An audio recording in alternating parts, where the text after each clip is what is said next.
T'étais où avant de venir ici? Premier truc dont tu te souviens de toute ta vie. T'as ton permis de conduire. Tu t'es marié très jeune, n'est-ce pas? Tu regardais le Club Dorothée, tu dis des gros mots devant tes enfants. Dans ce morceau que tu dis, on m'a circoncis dans un immeuble et enterré mon prépuce sous l'herbe. C'est vrai? Ouais, c'est vrai.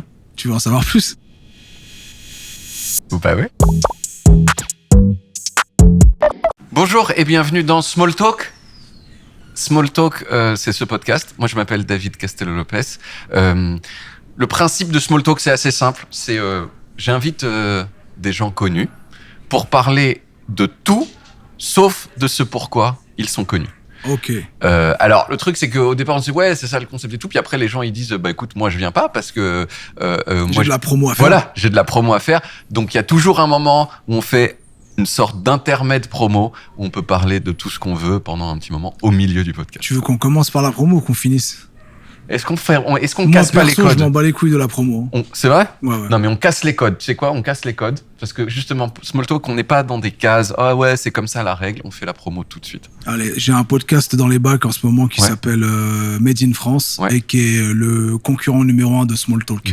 Ok. Voilà. Vas-y, on se tape. Et t'as des dates de concert? J'ai des dates de concert. Ouais. Le 29 septembre à l'Olympia et le 7 octobre au Carré des Docks du Havre, à la Maison. À la Maison. Grosse salle, Carré des Docks. Enfin, tu connais? Oui, je connais, ouais. T'as joué là-bas? Je vais jouer là-bas. J'ai pas joué encore là-bas, mais c'est, j'ai un peu, ça me fait un peu peur. Mais après, je commence aussi, hein. C'est pas comme toi où genre, toi, le Carré des Docks, c'est rien pour toi. Bah non, si tu commences au Carré des Docks, c'est que tu commences fort, hein. Ouais. Bah, enfin, j'ai fait cette année. Là, c'est au mois d'avril prochain, tu vois. Donc, ça le temps de faire un peu, quoi. Voilà. Donc, venez les Havrais me voir. De ouf. Médine, bonjour. Ouais. Ça va? Ça va et toi? Cool. T'étais où avant de venir ici? C'est indiscret? Dans un média qui s'appelle Le Média. Ouais, ok. Voilà. Comme le port salut, c'est écrit dessus. Et on a eu une conversation de 1 heure musclée, très politisée. Autant dire que je suis content d'être là pour parler de toute autre chose que ce pourquoi je suis connu. C'est vrai qu'on ne peut pas faire plus différent, en fait, d'un podcast où on parle de politique de façon un peu musclée que Small Talk. Donc voilà, calme, on se repose, c'est cool. Comment t'es venu à Combini? Comment tu t'es déplacé entre Le Média et Combini? En SUV. En SUV? Ouais. Ok. Truc de famille avec mon daron qui est ici présent. Ouais. C'est ton père auquel j'ai dit bonjour. Trop bien. Parce qu'on a fait une autre interview avant. Ouais. Mon père est anciennement boxeur et il est actuellement entraîneur de boxe. Oui. Et donc on a fait une autre interview où on parle full boxe entre père et fils. D'accord. Bah s'il veut venir nous voir tout à l'heure, peut-être à la fin. Ouais, avec plaisir. Ce serait trop bien. Donc toi, t'as ton permis de conduire, tu sais conduire? Depuis peu. Depuis peu? Ouais. Depuis quand? Tu veux que je te montre un texto? Ouais, que je viens juste de recevoir avant d'arriver à cette... Aujourd'hui, 14h21. Voilà ce qui est écrit. Tu peux lire le dernier texto. Votre demande en ligne de permis de conduire numéro tant a été rejetée. Ouais. Mais c'est juste la fabrication. J'ai le permis de conduire. Ouais. J'ai le papier pour conduire. Ouais. Mais la fabrication a été rejetée. D'accord. Parce que photo non conforme. C'est-à-dire, t'as fait quoi sur la photo? Je crois que j'ai la beubare qui dépasse, tu sais, comment on appelle ça, le... il y a le rond au milieu, là, et toi, ta beubare... le macaron, là. Ouais. Mais tu as les compétences pour conduire depuis longtemps, quand même? Oui, je conduis depuis longtemps, et j'ai déjà eu le permis, je l'ai perdu et je l'ai repassé. D'accord. T'as fait quoi pour le perdre? Je sais plus, téléphone, des conneries, quoi. Ouais. Comme tout le monde. Ouais. De toute façon, c'est vraiment dur de garder un permis en 2023. Ouais, c'est vrai. T'as ton permis?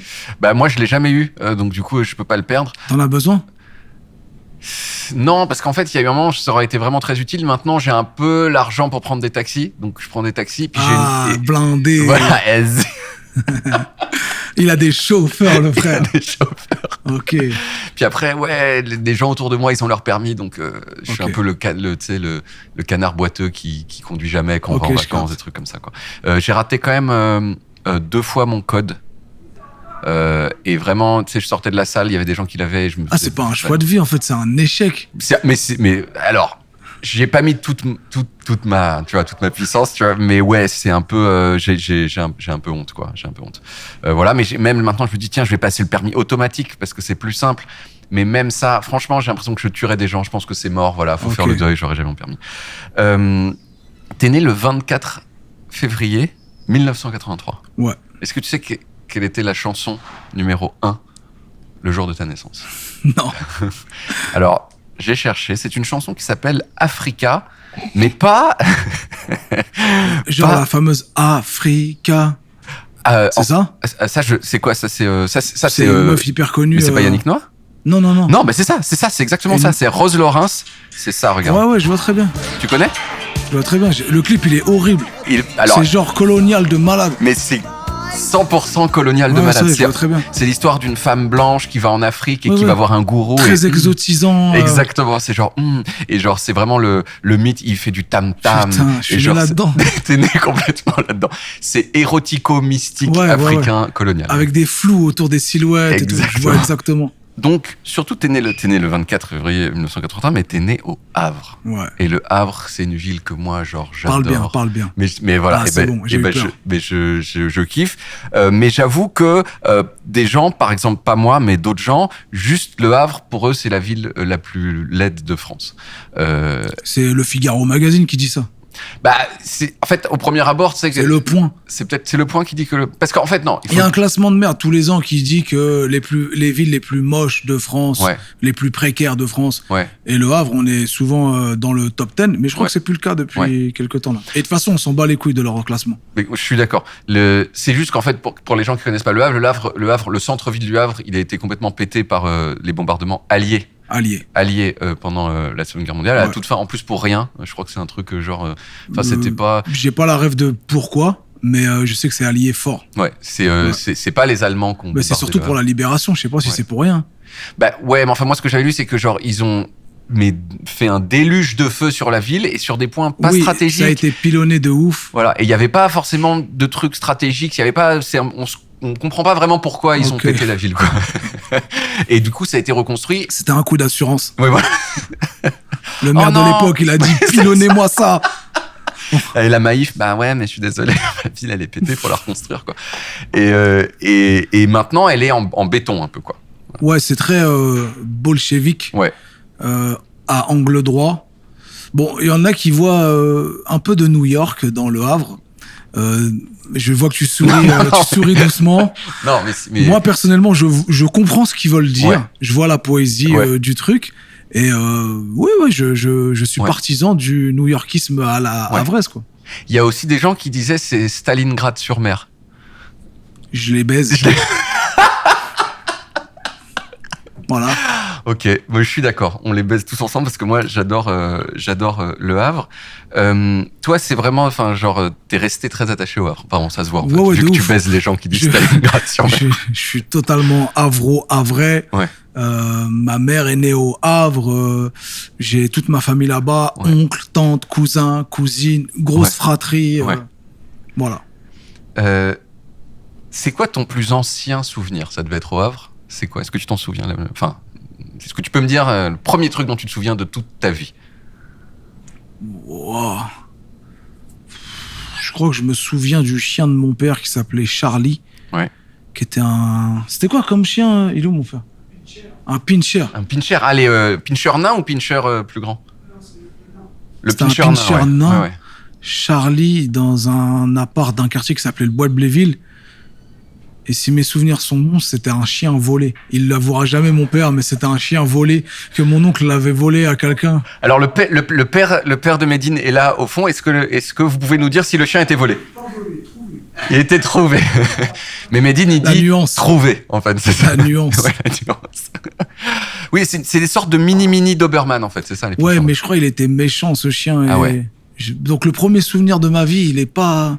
C'est un espèce de teckel agressif dans un quartier du Havre. Pas ouf. Dans ton morceau qui s'appelle La puissance du port du Havre, qui est un tout petit peu un remix du truc de Michael Youn, mais pas vraiment, parce qu'il y a juste le petit refrain où tu reprends la phrase, tu dis... J'ai retourné l'insulte envers son agresseur. Oui, c'est ça. Parce qu'on a grandi avec... La Beuse, c'est le film d'où tes références, cette punchline. Ouais. Et c'était dur de venir du Havre dans les années 2000 et de souffrir de la culture de la betterave, comme il le disait. Voilà, donc c'était dur. Mais en fait, je sais pas, moi je l'ai vécu de l'extérieur parce que je viens pas du Havre, mais je me souviens que quand j'étais genre adolescent, le Havre, c'était pas cool. Et genre, il y a eu un tournant. Genre, je sais pas quand, fin des années 2000. Je crois que ça a été classé à l'UNESCO. Ouais. Et genre, tout le monde, il fait, oh, le Havre, maintenant, c'est cool, quoi. De ouf. C'est devenu genre, tu sais, comme Essaouira au Maroc. Ouais. Essaouira la douce. Essaouira, on y va pour surfer. Et, tu vois, c'est un peu le spot de surfeur. Ouais. Bon, j'irai pas jusque-là au Havre. Mais oui, c'est vrai, il y a eu un basculement. Mais je sais pas si c'est le titre UNESCO qui a donné ça. Je crois qu'il y a une espèce de gentrification qui s'est opérée. Du coup, la ville, elle a pris une autre gueule. Ouais. Et c'est devenu un peu boboisé. Et c'est devenu stylé. Ouais. Et donc, dans ce morceau qui est La puissance du Havre, tu dis, on m'a circoncis dans un immeuble et enterré mon prépuce sous l'herbe. Ouais. C'est vrai? Ouais, c'est vrai. Tu veux en savoir plus? Bah oui. À l'époque, il y avait des circoncisors, des espèces de marabouts qui venaient du bled et qui venaient dans les quartiers et ils offraient leurs services de circoncisors. Oui. Je sais pas si ça se dit comme ça. C'est des chirurgiens. Circonciseur, on dirait un peu un super-héros. Oui, c'est pour ça. Je l'écris vraiment or à la fin, tu vois. Genre, il arrive, il est. Ouais, c'est ça. Et il venait en mode je suis là, s'il y a quelqu'un qui veut se faire circoncire, c'est aujourd'hui. Et je me souviens que j'ai un oncle, ou non, c'est l'entraîneur de boxe de mon père qui est venu et qui lui a dit il est là, prépare le bail. Et du coup, mon père m'a pas vraiment préparé et ils m'ont mis dans une chambre, bac à sable en dessous du prépuce. Ouais. Et j'ai rien vu. Un aller-retour au rasoir bon, c'était pas hygiénique, faut pas le refaire, les gars. Maintenant, il y a l'hygiène, t'as capté, staphylocoque et compagnie, tu vois. Et truc rouillé, machin, ouais. Voilà. Ouais. Donc, c'était un peu cette ambiance-là. Ouais. T'avais quel âge? 4 ans. 4 ans, ouais. Et on a récupéré. Mais en fait, c'était pas ça le pire souvenir pour moi. Ouais. En vrai, ça, c'était une opération à cœur ouvert, rapide. Mais il t'anesthésie pas le prépuce? Non. Mon vrai traumatisme, c'est le rituel qui va avec. Le henné. Tu vois le henna, là? Ouais. Le henné, je détestais ça. Et je voyais ma grand-mère qui me mettait de la bouillasse sur la main avec du chiffon.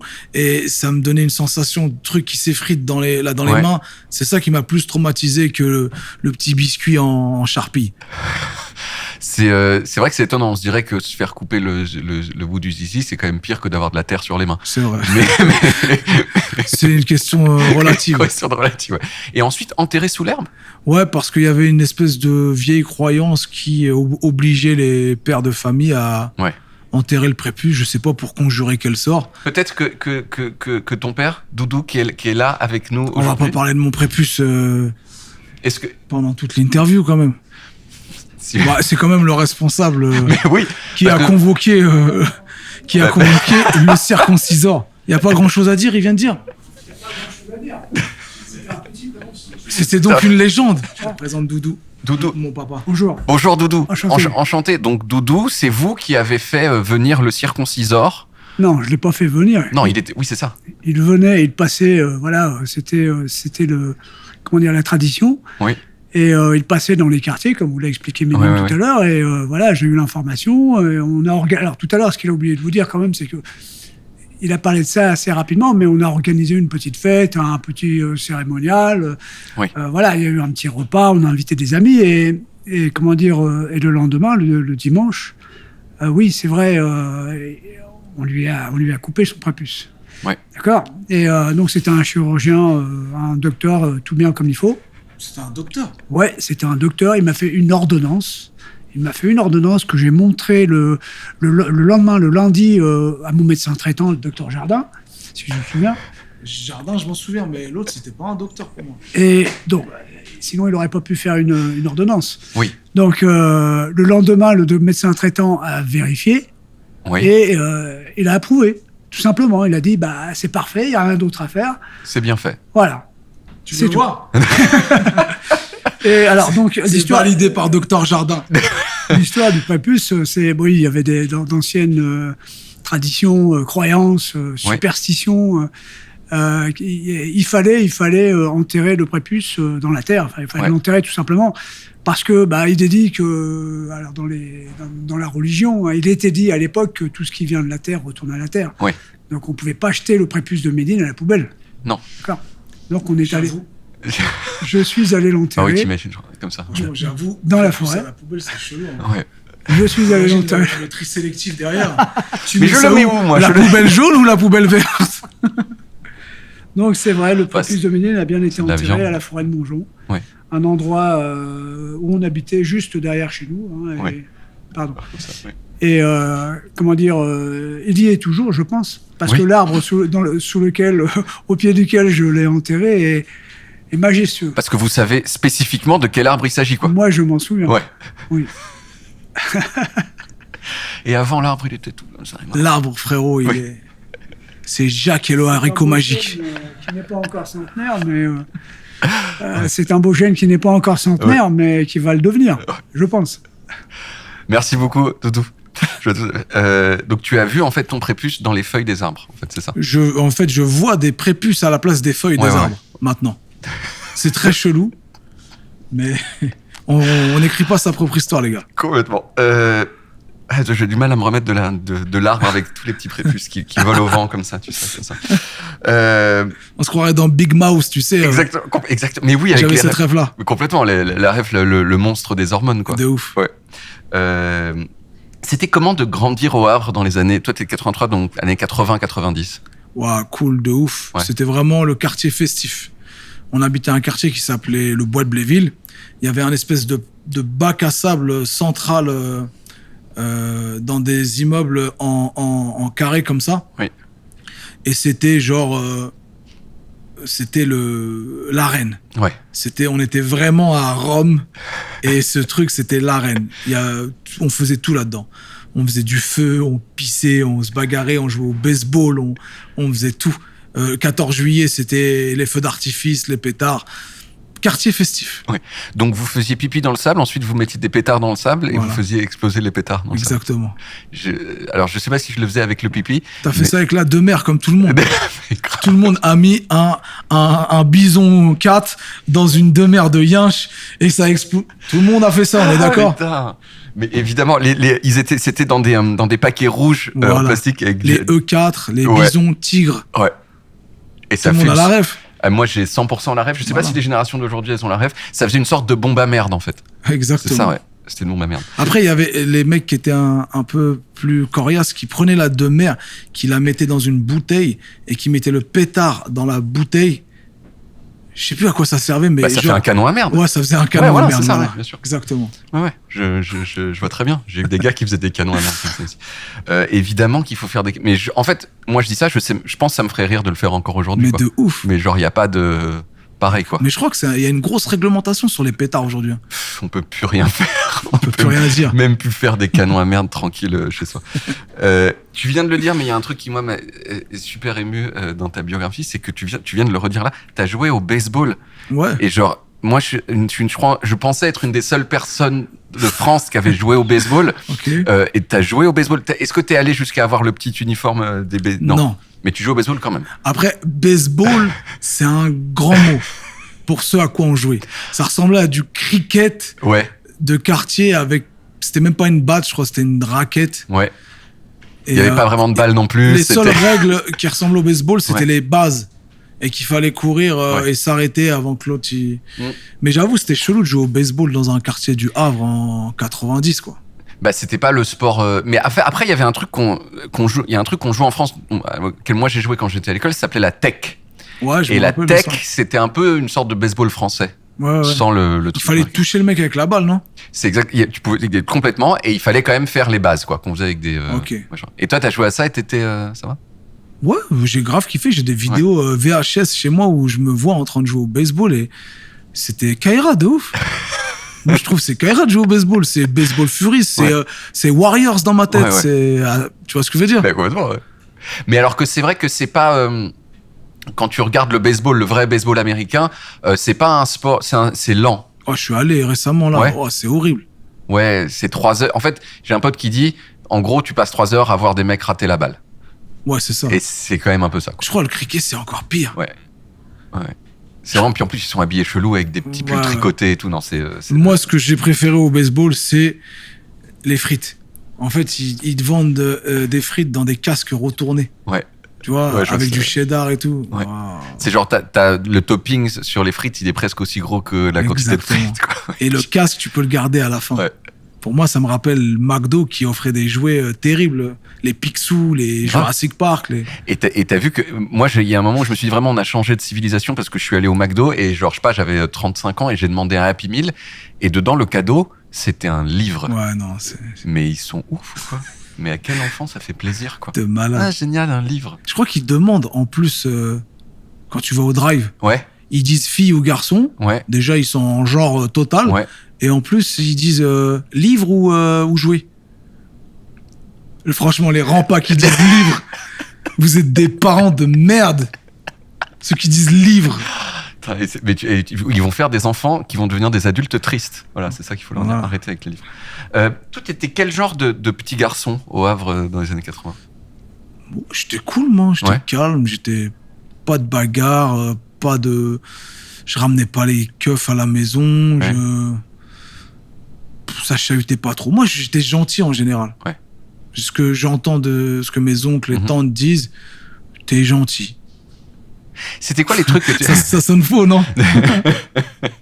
Genre jamais tu te battais pas, des trucs comme ça? Non, franchement, j'étais pas du tout bagarreur du tout. Après, moi, j'ai un père boxeur et ça dissuade. Et aller à la boxe, puis j'étais un peu gros, du coup, t'as pas envie de te taper avec les gros. C'est relou de se taper avec les gros. Ouais. C'est long. Quand tu te tapes avec les gros, c'est long. Ouais. Tu vois, parce que il a pas mal quand tu le frappes. Il a une sorte de protection de taekwondo. Moi, je trouve que c'était long de se taper avec les gros. Ouais. Moi, mon père était pas boxeur aussi, mais mon père, une fois, on m'a fait chier, on m'a un peu cassé la gueule dans la rue, et il est allé casser la gueule aux gens dans la rue. Okay. Je sais pas si vous l'avez fait, monsieur, ça? Pas casser la gueule, mais je suis allé voir les parents. Ouais. Diplomate. Diplomate boxeur, ça aide d'être diplomate boxeur. C'est dissuasif. C'est pas diplomate, c'est dissuasif. Ouais. Putain, le diplomate boxeur, c'est genre... Tu regardais quoi à la télé quand tu regardais le Club Dorothée? T'es la génération Club Dorothée? Totalement. Ouais. Sa cartoon. Club Dorothée. Moi, j'aime beaucoup les cartoons. Ouais. C'était quoi les dessins animés du Club Dorothée que tu kiffais le plus? Tu te souviens pas? Le Petit Chef. Le Petit Chef? Pas tout le monde a la rêve de ça m'énerve. C'était genre un manga où il préparait de la graille et ça donnait tellement envie. Ça te dit rien, le Petit Chef? Ça me dit rien, le Petit Chef. Putain, mais chaque fois que je sors le blaze, il y a que les cinquantenaires qui se rappellent de ça. Mais ouais. Le Petit Chef, c'était incroyable. Donc c'était sur la graille, quoi. Ouais, c'était sur la graille. Moi, je me souviens d'un manga où il bouffait beaucoup. C'était le collège fou. Ouais, c'était lourd, ça. Faudrait inventer un collège fou, où tout le monde est fou. Un collège fou, tout le monde est fou. Et il mangeait beaucoup du riz. Ouais, de ouf. Ouais, donc, mais ça, tu t'en souviens aussi. Tu te souviens de Masque ou pas? Ouais, de ouf. Masque. Mais j'aimais pas trop, moi. C'était américain. C'était pas j'aimais pas trop, ça, je sais pas. C'était qui alors vraiment là on parle un truc genre les gens qui sont nés après 1990, je crois que c'est mort pour eux, mais c'était très important pour les gens de la génération de Mehdi et moi, de la même génération. C'était une émission et tout le monde la regardait, c'était pas morcelé comme aujourd'hui, c'est genre la totalité des enfants de France qui regardaient. Tu parles de Club Dorothée? Club Dorothée, ouais. Okay. Ouais, tout à fait. Mais Club Dorothée c'était avant-gardiste en tout point. Ouais. Et je crois que c'est Ségolène Royal qui a pull-up le truc. Hein. C'est Ségolène Royal C'est Ségolène Royal qui est arrivée, qui a dit « Les mangas, c'est trop violent, vous m'éteignez ça. » Donc jamais de ma vie, je pourrais voter pour Ségolène Royal, frérot. Qui a enlevé les mangas, quoi. Qui peut voter, qui de notre génération peut élire quelqu'un qui a pull-up les mangas dans notre enfance? Personne. Après, j'avoue, Ken le survivant de l'enfer... C'était pas violent. Et attends, il rentrait sa main dans la chair des gens comme ça. C'était de la médecine. Tu ne le sais pas encore, mais tu es déjà mort. Quoi? Qu'est-ce que tu dis? Ah.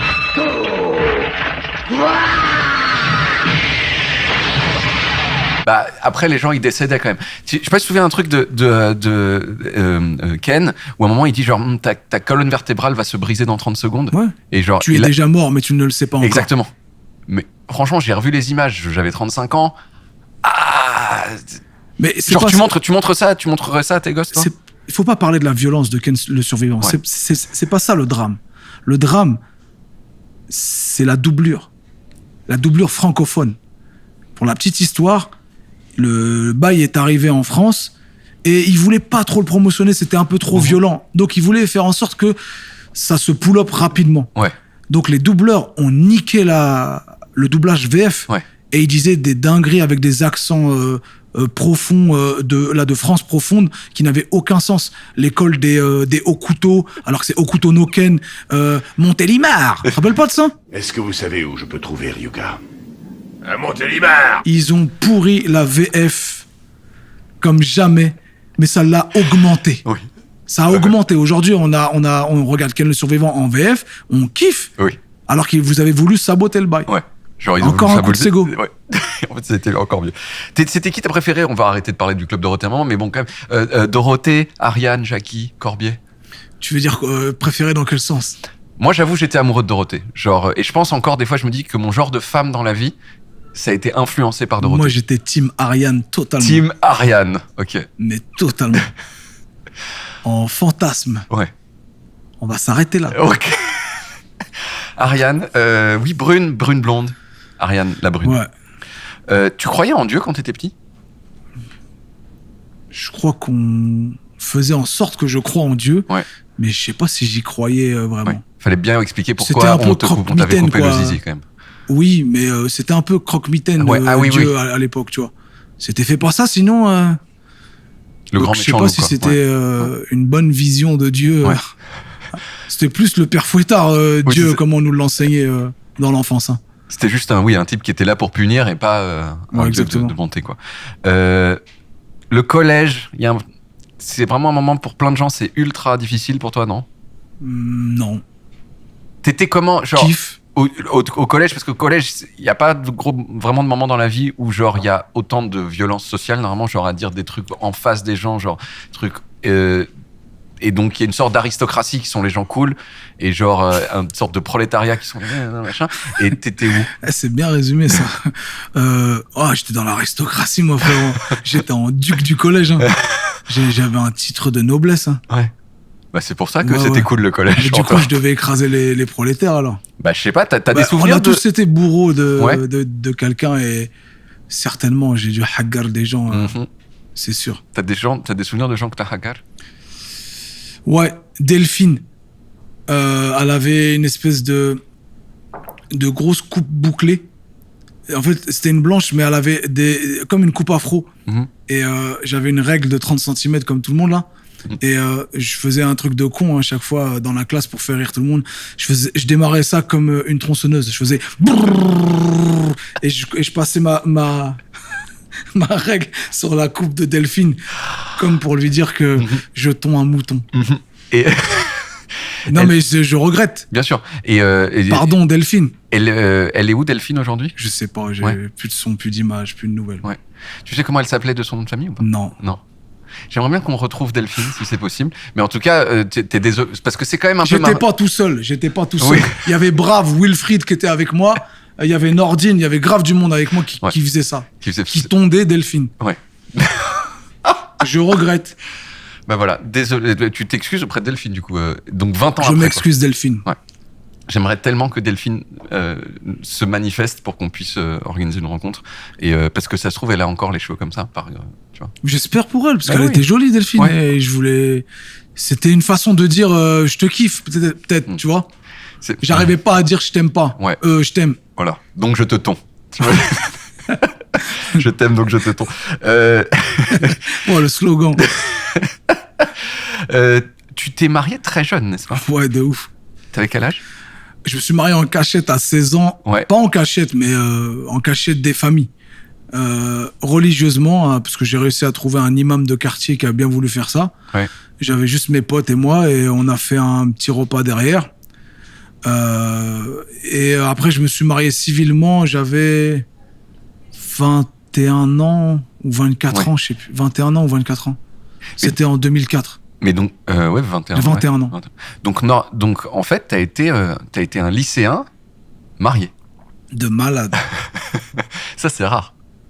Je sais pas, je crois chez les Mormons, ça existe. Ouais, hein. Oui. Ouais. Je crois qu'aux États-Unis, ça existe. Non, je dis, ça existe. Je sais pas là. Tu vois, c'est rare. C'est plutôt une minorité, okay, quoi. Et ça faisait quoi d'être un lycéen marié? Dans tes groupes de potes, t'étais le seul ou t'étais Moi, je crois que j'étais le seul. Hein. Ouais.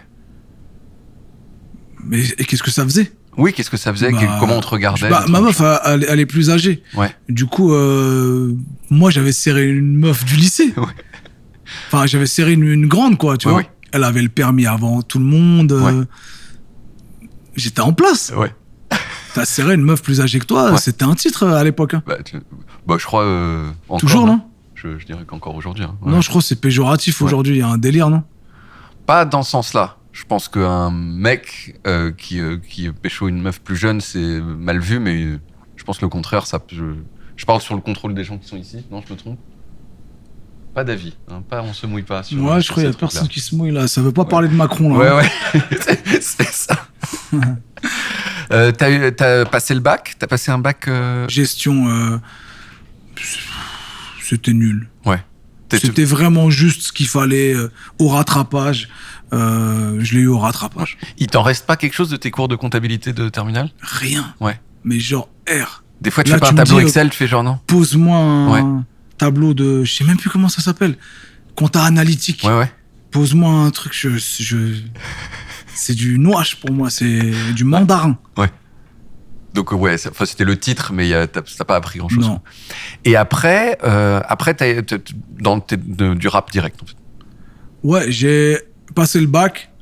Mes parents c'était un sésame pour valider le fait que j'ai le droit de faire un peu ce que je veux dans ma life auprès de mes parents. Et je suis parti travailler dans le label qui me produit toujours d'ailleurs aujourd'hui en tant que chargé de com. Mm-hmm. Donc j'envoyais des albums et des CD d'artistes de rap français normands dans les...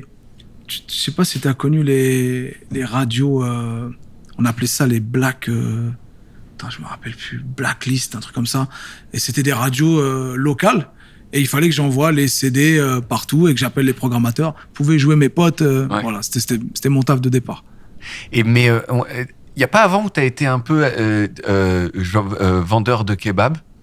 Ouais, ça c'était... J'étais encore à l'école à ce moment-là. Ah oui, t'étais plus jeune, ouais. J'étais encore à l'école. J'avais un oncle qui avait un kebab qui s'appelait Aqua Boulevard. Ouais. Je sais plus. D'ailleurs, tonton Rabat, pourquoi t'as appelé ton kebab Aqua Boulevard? C'est une piscine, Aqua Boulevard. C'est une piscine dans le 15e arrondissement à Paris, avec des toboggans. On est loin du kebab, quoi. Ouais. Franchement, j'ai jamais pris le temps de réfléchir à pourquoi il l'avait appelé Aqua Boulevard. Mais du coup, je bossais là-bas et je mangeais plus de kebab que j'en vendais en vrai. Ouais. J'ai grave pris du poids. Ils me donnaient ma petite pièce à la fin. Ça me faisait mes économies de grandes vacances et voilà. Mais tu maîtrises quand même les sauces, tout ça? Ouais. Je maîtrise salade, tomate, oignon, chou rouge. Tu prends avec chou rouge, toi? Moi, je prends genre viande frite. Juste ça. Rien d'autre. Une fois, j'ai demandé double viande. Et on m'a vraiment donné un sac de viande, quoi. Genre, et après, j'étais au bord du décès à la fin, quoi. Mais là, maintenant, il y a une espèce de gentrification du kebab et du grec. Du kebab gourmet, là. Avec des grenades et de la feta dessus. Ouais. Arrêtez ça! 100% d'accord. Les kebabs gourmets, frites, viande, oignon. Exactement. 100% d'accord. Donc tes boulots, c'était ça, petit boulot, ça a été en fait déjà dans le milieu de la musique, quoi. Ouais. Après, j'ai fait un stage avec mon daron dans son entreprise parce qu'il laissait les enfants d'employés travailler pendant un mois. C'était nul. Ouais. Je devais faire de l'inventaire dans un magasin, mais c'est une entreprise d'emballage qui expédie des pièces de forage hyper loin. Ouais. Et donc, je devais compter le nombre de fraises, le nombre de... Oui, de forêts, quoi. Je me rappelle même plus les termes des trucs, tu vois, tellement... J'ai effacé ça de ma mémoire comme la comptabilité, en fait. Et donc, t'as pas un truc qui t'est arrivé pendant ce stage où t'as envoyé des forêts de perceuses marrants qui t'est arrivé? Non, mais le personnel était très, très gaulerie là-bas. Ouais. C'était des mecs qui avaient 40 ans de boîte. Ouais. C'était des meubles. Ouais. C'était devenu des vestiaires, les mecs. Et je me souviens d'une conversation après le déjeuner du midi, le déjeuner, et le gars, il devait tracer un trait sur une feuille, et en fait, il avait la bloblotte. Ouais. Tu vois, il trace le trait, et le trait, il part à gauche. Ouais. Et il y avait plein de monde qui était en train de le regarder tracer le trait et tout le monde lui dit dis donc, Jean-Phi, tu y as été ce midi, hein, qu'est-ce que tu t'es envoyé ce midi à la cantine? Il dit ah non, ça veut dire que je me suis rien envoyé, parce que si je m'en étais envoyé un, le trait il serait tracé tout droit. Ça m'a tué. Je me suis dit ah ouais, les mecs en fait ils ont la bloblotte quand ils tissent pas. Putain, c'est ça. En fait ça m'a médusé du monde du travail. C'est vrai.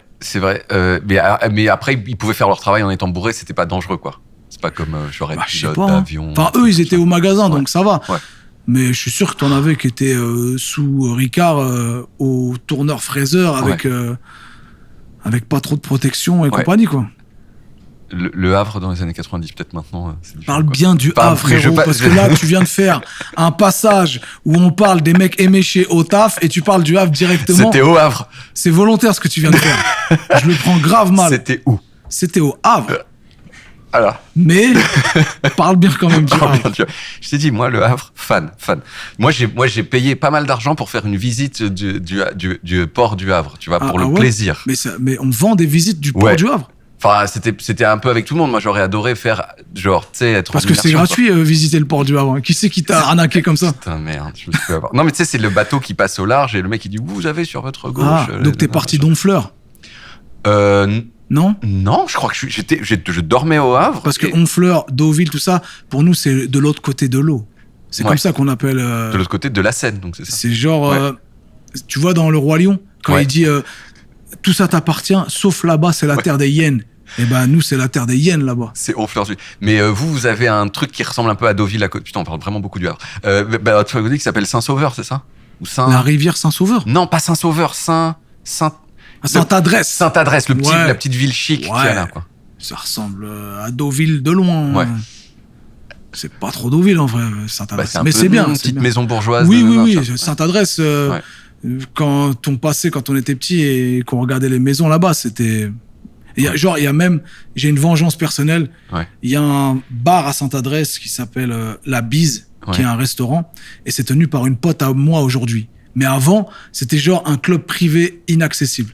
Donc aujourd'hui, que c'est une go à WAM qui tient le bail, Lucie, je te big up, on y est matin, midi et soir, et on fait full fête dedans. J'ai fait l'anniversaire de l'autre, je voulais faire mon anniversaire il y a pas longtemps, j'ai pas réussi.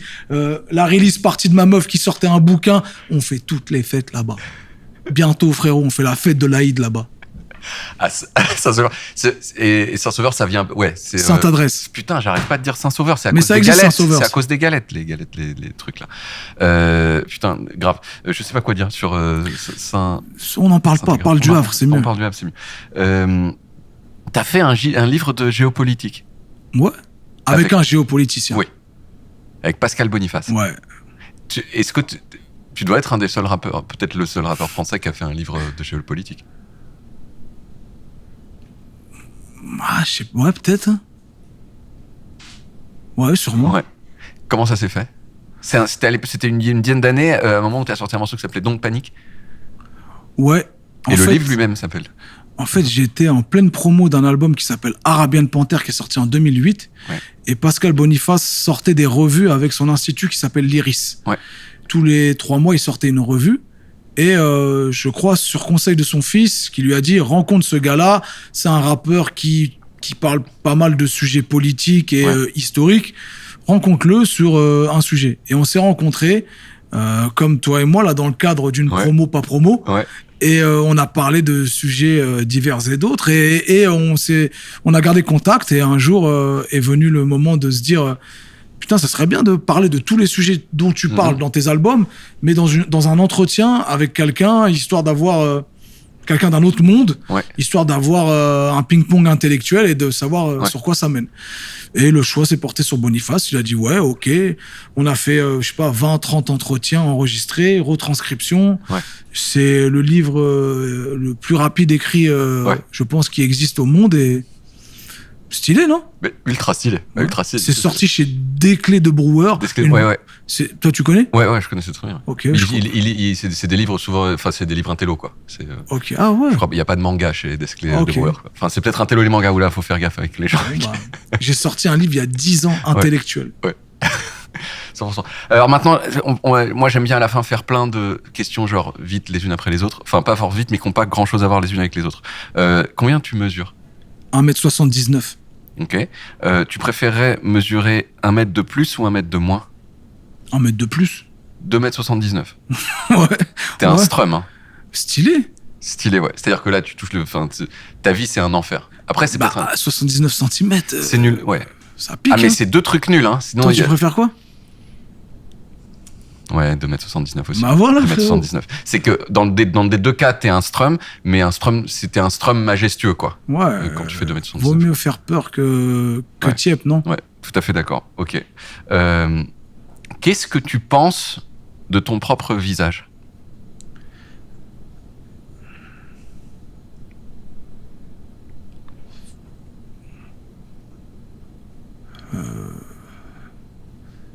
Il est pas symétrique et ça me va. Mm-hmm. Et j'aime beaucoup mon mono-sourcil qui, normalement, est quelque chose de disgracieux chez les gens. Mm-hmm. Mais moi, je le revendique comme une crinière. Une crinière, donc, horizontale. Voilà. Contrairement aux crinières d'habitude qui sont plutôt dans l'autre sens, quoi. Ouais. Circulaire. Ouais. Ok. Est-ce qu'il y a des choses que t'aimes pas dans ton visage ou ton physique en général? Il y a un truc qui dit, ça j'aimerais préférer que ce soit quand même différent.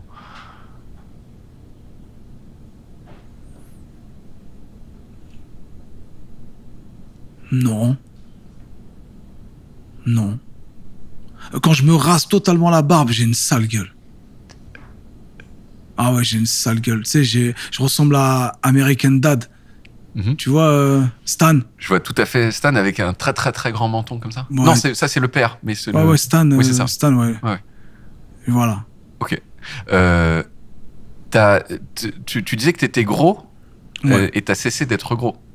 Bah, je suis encore un peu potelé, mais j'ai cessé d'être. Mais ça se voit ici, t'es plus dessiné qu'avant ici. Je suis creusé maintenant. Non, t'es genre, tu sais, les joues des pommettes, tout ça, quoi. Ouais. Parce que j'ai changé de mantra dans ma vie. Ouais. J'ai décidé de reprendre le sport avec un slogan qui dit s'entraîner plus pour manger plus. Donc je fais du sport uniquement pour pouvoir manger. Ouais. Mais oui, enfin j'étais gros moi. 113 kilos. Rimka, AP, Mokobe dans mon corps. 113 kilos, donc, et t'as dit 1m79. 79. Ouais. Ouais, c'était gros. Ouais, il y avait des... Ouais. Et la masse graisseuse. Et c'est quoi le ratio? C'est quoi ton ratio? C'est pas 10 kilos en moins que la taille? Ouais, c'est 10 kilos en moins. Ouais. Bah, moi, je suis plutôt genre maigre et je fais 84, 72, tu vois. Donc, voilà, ok. Qu'est-ce que je veux dire? Putain, j'avais une... Pourquoi t'es gros? C'est ça que tu... Non. C'est ça que tu voulais me dire? Non, c'est pas pourquoi t'es gros, t'es super. Merde, putain, j'ai oublié. Oui, non. Barbe. Ouais. Barbe, t'as une des meilleures barbes de France. Je l'entretiens. Ouais. Tu fais quoi? Toutes les semaines. Tu lui parles? Quand? Non, je vais au barbeur toutes les semaines. Je la taille comme tes plantes, là. Comme un ficus. Ouais. Je vais chez un barbeur qui s'appelle Sculpture. Ouais. Pour te dire l'importance du bail. On est dans de l'œuvre d'art, là. Ouais. On est dans de la Vénus de Milo, on est dans du... C'est du marbre. Plusieurs fois par semaine. Une fois minimum par semaine. Ouais. Et parce que t'as pas les techniques toi-même? Si. Mais parce que moi, un peu flemme et je trouve que cordonnier mal chaussé, tu vois. Ouais. Je pense que si j'étais mon propre barbeur, j'aurais toujours... Tu vois, je vais enlever un peu là et je vais devoir équilibrer là. Puis après, putain, j'ai trop enlevé là, donc je vais devoir équilibrer, tu vois. Et tu te retrouves avec ta gueule nulle, racée complètement, que t'aimes pas. American Dad, et c'est la merde. Tu maîtrises des techniques de combat?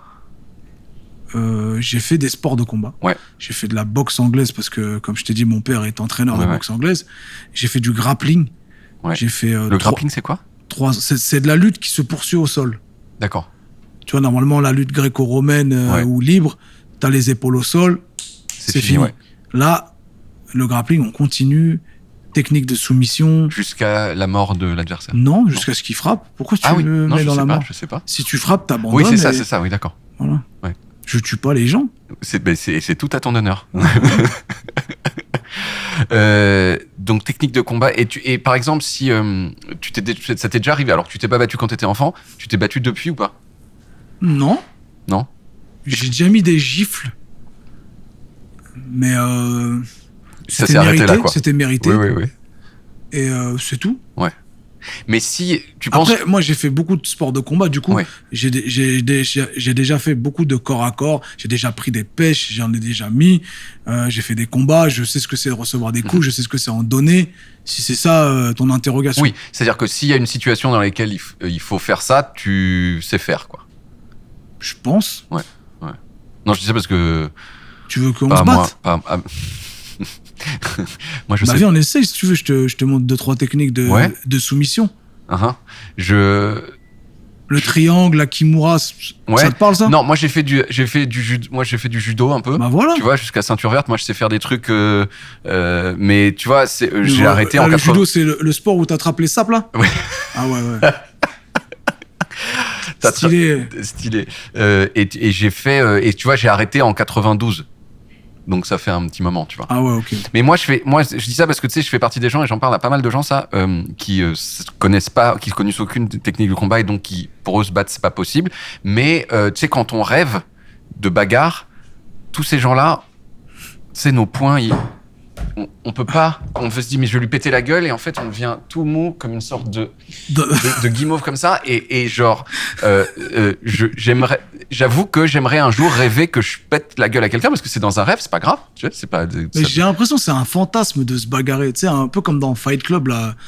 Tout le monde a envie de se taper, mais personne ose vraiment de se taper et tout le monde se projette dans une situation où putain là, qu'est-ce que j'aurais fait de.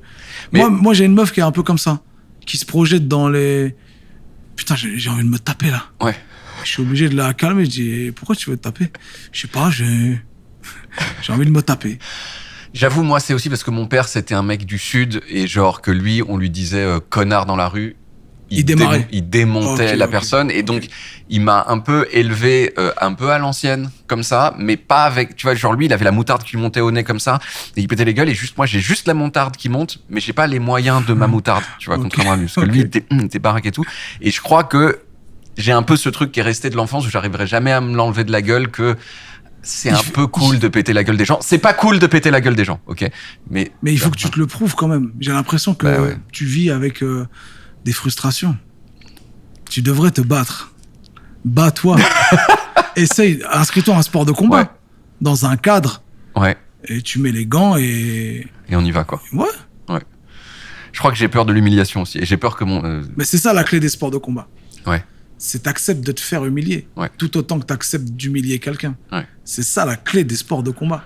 Mais une fois que t'as passé ce cap-là dans ta tête, après, t'es serein dans la life. Ouais. Tu dis, je me suis fait humilier, j'ai humilié, un partout la balle au centre, maintenant je sais gérer ces émotions-là. Ouais.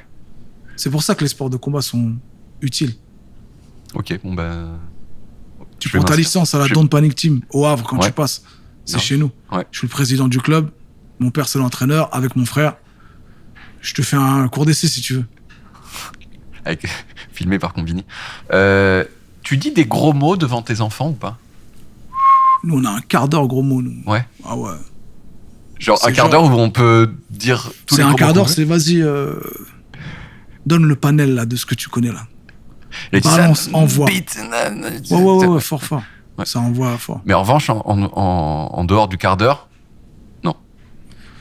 Moi, je suis pas très père autoritaire où je vais m'offusquer d'un mot en dehors des clous. Ouais. Je suis pas très comme ça. Dans le cadre familial, privé, mais devant les grands-parents, devant les oncles, les tantes et trucs, peut-être là, par rapport à l'image, mais en vrai, c'est un cadre assez permissif à la maison. Est-ce que tu préférerais être un peu moins connu ou un peu plus connu? Plus connu. Plus, ouais. Moi, du grand public. Ouais. Je préférais être mieux connu. Parce que je suis un peu mal connu. Si on connaît pas les bons trucs de toi. Non. Et genre, qu'est-ce qui, dans l'image que tu penses que les autres ont de toi, te fait chier et que tu dirais... Islamiste. Ouais. C'est faux. Je préférerais qu'on m'attribue pas une idéologie qui est pas la mienne. Ouais. Par exemple. Quoi d'autre Qu'est-ce qu'il y a comme point d'attaque encore Je sais pas, vous avez pas une insulte que vous avez entendue Ouais, mais c'est pareil, islamo-gauchiste. Islamo-gauchiste et islamiste, ouais. C'est pareil. Ouais, je préférerais être mieux connu que plus connu. Donc, depuis que tu as commencé à travailler, à avoir du succès, est-ce qu'il y a est-ce que tu as un souvenir d'un truc qui t'a rendu très triste ou qui t'a vexé ou un truc qui te vexe dans ta carrière? Quand il y a eu cette polémique autour du Bataclan. Ouais. Quand je voulais jouer au Bataclan, parce que c'est une salle importante pour le monde du rap, parce que le Bataclan, c'est une vraie institution pour les rappeurs, et qui a eu des levées de boucliers de la part de l'extrême droite qui ont fait en sorte de me dénigrer pour susciter justement de l'interrogation dans la société civile, faire en sorte que j'annule moi-même ce Bataclan pour éviter de rajouter au drame. Ça, c'est un truc qui reste dans mon grenier à somme. J'ai un espèce d'endroit dans ma tête dans lequel je vais stocker des trucs vexants, et de temps en temps, je vais visiter ce grenier et je ressors l'énergie pour le transformer en positif. Dernière question, je la pose normalement à tout le monde. Avec quelle personne décédée tu aurais aimé faire l'amour avant qu'elle soit décédée? Parce que, ou après, mais c'est, du coup, t'es un peu chelou, quoi. Michael Jackson. Quelle période? Dangerous. Dangerous, donc plutôt, milieu de carrière, quoi. Quand il était blanc. Presque blanc. Médine, merci beaucoup. Avec plaisir. C'était un plaisir de parler avec toi. Je t'attends à la Don't Panic Team pour grave. Une initiation boxe anglaise. Ok. Et j'aurai le protège visage ou pas? Comme tu veux, c'est à ton bon vouloir. Il y a même protège nasal si tu veux. Ok. Si tu tiens à ton nez. Bah, en plus, mon nez, je sais pas ce que... Tu l'apprécies? Il est, tu vois? Ouais, c'est vrai. C'est vrai, il est pas mal. Après, il a pas beaucoup de caractère, tu vois, mais... Non, c'est vrai. Je le kiffe. Je kiffe ton nez. Merci, Médine. Avec plaisir. Bon, cet épisode, il est fini. Va y avoir plein d'autres épisodes. Et si vous voulez être sûr d'en manquer aucun, eh bien, cliquez sur le bouton qui permet de vous abonner à Smalltalk. Après, je sais que s'abonner, c'est un choix personnel, donc je vais pas vous forcer. Mais si j'étais vous, je le ferais. C'est tout ce que je dis. À dans 2 semaines. Parce que c'est tous les 15 jours. Ok? T'as jamais pris de sucre dans ton café ou il y a un moment t'as fait genre j'arrête le sucre dans le café? Ouais, j'ai fait j'arrête le sucre. Ouais. Et t'avais quel âge? Vieux. Quand j'ai arrêté le sucre, je crois que j'ai eu ce truc un peu de c'était c'est plus bonhomme de pas de prendre son café sans sucre. C'est vrai. C'est genre je prends du sucre, bah non, t'as cru quoi? T'es devenu adulte. Ouais, c'est ça.